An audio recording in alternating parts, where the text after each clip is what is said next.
നിങ്ങൾ വേണമെങ്കിൽ ഇത് എഴുതി വെച്ചോ. നിങ്ങൾ ഈ വീഡിയോ ഷോർട്ട് എടുത്ത് മാറ്റി വെച്ചോ. 15 വയസ്സിൽ ഡയബറ്റീസ് ഇനി മുതൽ ഇനിയുള്ള ജനറേഷൻ ഫേസ് ചെയ്യാൻ പോകുന്ന ഏറ്റവും വലിയ വിപത്താണ് ഇവിടെ.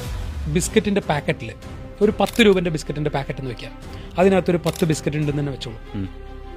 അതിനകത്ത് ഇന്നൊരു കുട്ടിക്ക് ആ പാക്കറ്റ് കൊടുത്താൽ അവനത് കാലിയാക്കില്ലേ. അത് ഉണ്ടാക്കിയ കമ്പനി പറഞ്ഞിരിക്കുന്ന സെർവിങ് സൈസ് 2 ബിസ്ക്കറ്റാണ്.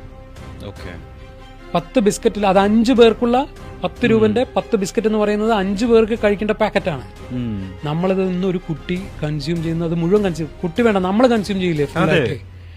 അവര് അഡൽട്സിനാണ് പറയുന്നത് 2 എണ്ണം, സെർവിങ് സൈസ് 2 എണ്ണം പറഞ്ഞിരിക്കുന്നത്. പക്ഷെ ഇതെല്ലാം നമ്മൾ ഓവർലോഡ് അല്ലേ കഴിച്ചുകൊണ്ടിരിക്കുന്നത്. നമ്മളും കഴിച്ചത് ഓവർലോഡ് ആയിരുന്നു. അതെ, നമുക്കതിനെ പറ്റി അറിയില്ലായിരുന്നു. ബിസ്ക്കറ്റ് കഴിച്ചു കഴിഞ്ഞാൽ അവൻ അത് കഴിഞ്ഞ് ഒരു സോഫ്റ്റ് ഡ്രിങ്ക്സ് കുടിക്കും, അവനത് കഴിഞ്ഞ് ഒരു ചിപ്സ് കഴിക്കും, ചോക്ലേറ്റ് കഴിക്കും, കേക്ക് കഴിക്കും.